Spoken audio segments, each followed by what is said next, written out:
Hello everybody, welcome to Magnet Brains. मैं हूं अनीशा, आपकी अपनी इंग्लिश एजुकेटर। और आज मैं आपको एक बहुत इंपॉर्टेंट इन्फॉर्मेशन देने वाली हूं कि class 12th English core and elective दोनों ही बुक्स के रैशनलाइज्ड कंटेंट के बारे में।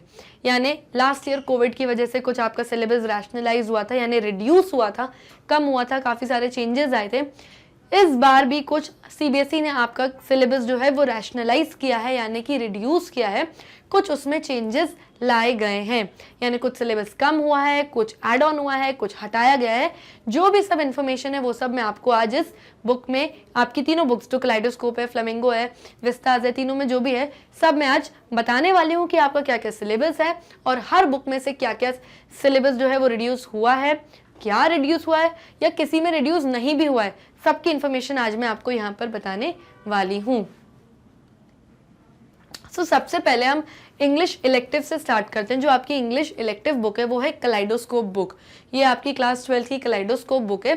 सबसे पहले पूरा सिलेबस देख लेते हैं कि इसका सिलेबस क्या है एंड इसमें से क्या कंटेंट रैशनलाइज हुआ है वो देख लेते हैं, या अगर नहीं भी रैशनलाइज हुआ है तो वो भी देख लेते हैं। तो सबसे पहले शॉर्ट स्टोरी सेक्शन है आपका कलाइडोस्कोप बुक में, जिसमें चैप्टर 1 है आई सेल माई ड्रीम्स, जिसके ऑथर हैं गैब्रियल गार्सिया मार्क्वेज। चैप्टर 2 है एवेलिन, जिसके ऑथर हैं जेम्स जॉयस। चैप्टर 3 है वेडिंग इन ब्राउन्सविल, जिसके ऑथर हैं आइजैक बैशोविच सिंगर। चैप्टर 4 है टुमारो, जिसके ऑथर हैं जोसेफ कॉनराड। चैप्टर 5 है 1 सेंटीमीटर, जिसके ऑथर हैं बी शुई मिन। फिर उसके बाद आता है आपका पोएट्री सेक्शन, जिसमें आपकी फर्स्ट पोएट्री है a lecture upon the shadow, जिसके पोएट हैं जॉन डॉन। फिर आती है आपकी पोम 2, जिसमें आती है poems by Milton and author and poet हैं जॉन मिल्टन। फिर पोम 3 आती है जिसका नाम है poems by Blake and the poet is William Blake. फिर आती है पोम 4, जिसका नाम है कुबला खान एंड उसके पोएट है एस.टी. कॉलरिज। फिर पोम 5 आती है ट्रीज, जिसकी ऑथर हैं एमिली डिकिंसन। फिर आती है पोम 6, जिसका नाम है the wild swans of cool and इसकी पोएट हैं W.B. यीट्स। फिर पोम 7 आती है टाइम एंड टाइम अगेन, जिसके पोएट हैं A.K. Ramanujan. And then pome 8 आती है जिसका नाम है ब्लड एंड इसके पोएट हैं कमला दास। तो ये आपका पोएट्री सेक्शन रहेगा। फिर नॉन फिक्शन सेक्शन है आपका इस बुक में, जिसके कुछ चैप्टर्स हैं, जिसमें चैप्टर 1 है फ्रीडम एंड ऑथर है G.B. शॉ। चैप्टर 2 है the mark on the wall and author है इसके वर्जीनिया वुल्फ। चैप्टर 3 है फिल्म मेकिंग एंड ऑथर है इंगमार बर्गमन। चैप्टर 4 है why the novel matters and author है D.H. Lawrence. Chapter 5 is the argumentative Indian and the author is Amartya Sen. Chapter 6 is on science fiction and the author is Isaac Asimov. फिर आता है आपका last section इस book का, जो कि है ड्रामा सेक्शन एंड 2 ड्रामाज रहेंगे इसमें, जिसमें चैप्टर नंबर 1 है Chandalika and the author is Rabindranath Tagore. Chapter 2 है broken images and the author is Girish Karnad. तो ये आपका पूरा कंटेंट है इंग्लिश इलेक्टिव बुक का, जिसका नाम है कलाइडोस्कोप। अब देखते हैं कुछ रैशनलाइज हुआ भी है कि नहीं। एंड क्लियरली यहाँ पे लिखा है नो चेंजेस इन कलाइडोस्कोप। तो यानी कि इंग्लिश इलेक्टिव बुक में कोई चेंजेस नहीं है, कोई सिलेबस रिड्यूस नहीं है, सब कुछ आ रहा है। तो आपको सब कुछ पढ़ना है। तो जिनके स्कूल में इलेक्टिव बुक चल रही है, कंग्रेचुलेशन, सब कुछ पढ़ना है, बहुत सारा ज्ञान मिलने वाला है आपको। अब आते हैं इंग्लिश कोर। अब इंग्लिश कोर में आपकी पहली बुक आती है फ्लेमिंगो बुक। सबसे पहले इसका सिलेबस देख लेते हैं कि कंटेंट क्या है एंड देन देखते हैं क्या सिलेबस रैशनलाइज यानी रिड्यूस हुआ है यानी कि कम हुआ है। तो प्रोज यानी जो चैप्टर्स का सेक्शन है देख लेते हैं। सबसे पहला चैप्टर है the last lesson, the author is Alphonse Daudet. Chapter 2 is लॉ spring and the author is Anees Jung. Chapter 3 is deep water and the author is William Douglas. Chapter 4 is the rat trap and the author will be is Selma Lagerlof. Chapter 5 is Indigo and the author is Louis Fisher. Chapter 6 is Poets and Pancakes and the author is Asoka Mitterrand. Chapter 7 जो कि है The Interview, इसके 2 parts हैं, part 1 and part 2। जो इसका part 1 के author हैं वो है क्रिस्टोफर सिल्वेस्टर एंड जो पार्ट 2 के ऑथर हैं वो है An Interview by Umberto Eco. Okay फिर चैप्टर 8 है Going Places, इसके ऑथर हैं A.R. Barton. ओके फिर आपका पोएट्री सेक्शन आता है, जिसमें फर्स्ट पोएट्री है my mother at 66 and the author is Kamala Das. Then poetry 2 is an elementary school classroom in a slum and the poet is Stephen Spender.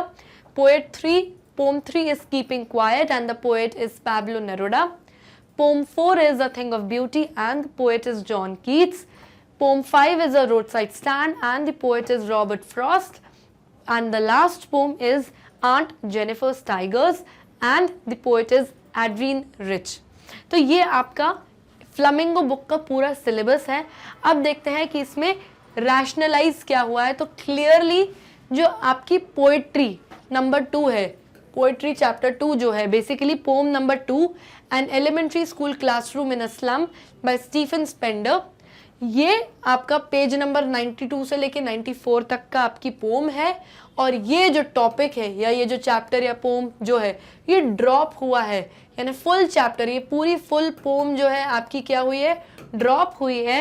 यानी कि आपके सिलेबस में ये वाली पोम नहीं आएगी.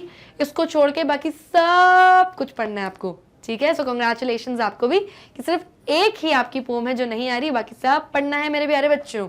ओके, अब आते हैं हमारी इंग्लिश कोर की सेकेंड बुक, जो सेकेंडरी बुक है जो कि है विस्तास. उसके सबसे पहले हम सिलेबस देख लेते हैं कि क्या हमारा कंटेंट है एंड उसके बाद देखेंगे कि कौन से चैप्टर्स जो हैं इसमें से रैशनलाइज यानी रिड्यूस हुए.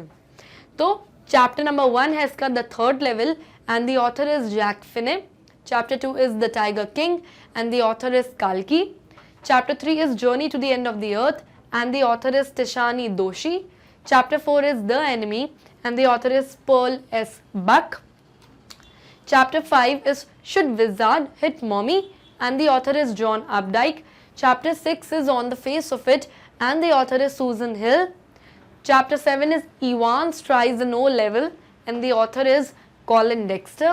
Chapter 8 is Memories of Childhood और इस चैप्टर के भी 2 पार्ट्स हैं, जिसका फर्स्ट पार्ट है the cutting of my long hair जिसकी ऑथर है जितकला साहब, एंड जो सेकंड पार्ट है we too are human beings, ये है आपका सेकंड पार्ट और सेकंड पार्ट के ऑथर हैं बामा. ओके, सो ये जो है आपका पूरा कंटेंट है, सिलेबस है. अब देखते हैं विस्तास में क्या रैशनलाइज हुआ है, यानी कि क्या कंटेंट रिड्यूस हुआ है. तो 2 चैप्टर्स क्लियरली सीधे 2 चैप्टर्स आपके रैशनलाइज हुए हैं, रिड्यूस हुए, यानी ये दोनों चैप्टर्स जो हैं आपके सिलेबस में नहीं आएंगे. पहला है chapter number 5 should wizard hit mommy by John Updike. ये आपकी एनसीईआरटी बुक के पेज नंबर 48 से स्टार्ट है और 55 तक चलेगा. और फुल चैप्टर पूरा का पूरा चैप्टर रिड्यूस है, यानी उड़ा दिया है उन्होंने, आपके एग्जाम में नहीं आएगा. फिर chapter number 7 Evans tries an O level by Colin Dexter, ये पेज नंबर 70 से स्टार्ट हो रहा है आपकी एनसीईआरटी बुक से और 92 नंबर पेज तक चलेगा. ये भी फुल चैप्टर उड़ा दिया गया है. सो जो लोग Evans tries an O level देखकर खुश हो रहे हैं आप प्लीज़ बिल्कुल खुश होइए, क्योंकि ये चैप्टर इस साल आपके सिलेबस में नहीं है. 11-12 वालों को पढ़ना, 12th वालों को नहीं पढ़ना पड़ेगा ये वाला चैप्टर. एंड एक बहुत इंपॉर्टेंट इंफॉर्मेशन जो यहाँ पर है वो ये है what to do about the removed chapters. अब जो चैप्टर्स रिमूव हो गए हैं, जो चैप्टर्स नहीं है, इस बार एग्जाम में नहीं आ रहे हैं, पढ़ना नहीं है आपको, ठीक है, आप खुश भी हो गए, चलिए वो भी ठीक है. These chapters, even though removed from your syllabus and will not come in examination, they are still very important for the competitive exams which you will attempt in the future, like KVPY, IIT, JEE, NEET, Olympiad, NTSC, UPSC, SSC, railways etcetera. So जो बच्चे खुश हो रहे हैं कि चलो ये इक्का दुक्का चैप्टर नहीं आ रहे हैं, पढ़ना नहीं पड़ेगा, खुशियाँ मना लें, दिवाली मना लें, तो उनके लिए भी एक बहुत इंपॉर्टेंट ये इन्फॉर्मेशन है कि भले 1-2 चैप्टर्स नहीं आ रहे हैं, लेकिन अगर आप इनको पढ़ लेंगे तो एग्जाम में तो ठीक है आपके नहीं आ रहे, लेकिन ये सारे ही जो चैप्टर्स नहीं आ रहे हैं वो इम्पॉर्टेंट है आगे फ्यूचर आपकी लाइफ में आने वाले कम्पेटिटिव एग्जाम्स के लिए, जो कि ये सब हैं. तो उनमें ये सिलेबस में हो सकता है कि ज़रूर आए, तो उनके लिए बहुत इंपॉर्टेंट है. तो अगर आपके पास टाइम बचता है तो प्लीज़ इन चैप्टर्स को पढ़िए, क्योंकि हमने यानी मैग्नेट ब्रेन्स ने ये रिमूव्ड जो सिलेबस हो गया, जो चैप्टर्स हट चुके हैं, रैशनलाइज हो चुके हैं, उसके भी एक्सप्लेनेशन के videos, summary, question and answers, MCQ, ये सब हम लोगों ने डिस्कस किया हुआ है आपके साथ. तो आप चाहें तो उनको रेफर कर सकते हैं, बिकॉज वो सब बिल्कुल अवेलेबल है मैग्नेट ब्रेन्स के प्लेटफॉर्म में, that too free of cost. So I hope this session was useful. ध्यान दीजिए कि इस बार 2022-23 ईयर में क्या सिलेबस रैशनलाइज हुआ है और अपनी पढ़ाई उस हिसाब से आप अकॉर्डिंगली ऑर्गेनाइज करिए एंड मैनेज करिए। And do not forget to like, subscribe and share our YouTube channel, क्योंकि magnet brains free of cost quality education आपके घर तक पहुंचाते हैं। तब तक लिए bye bye and take care.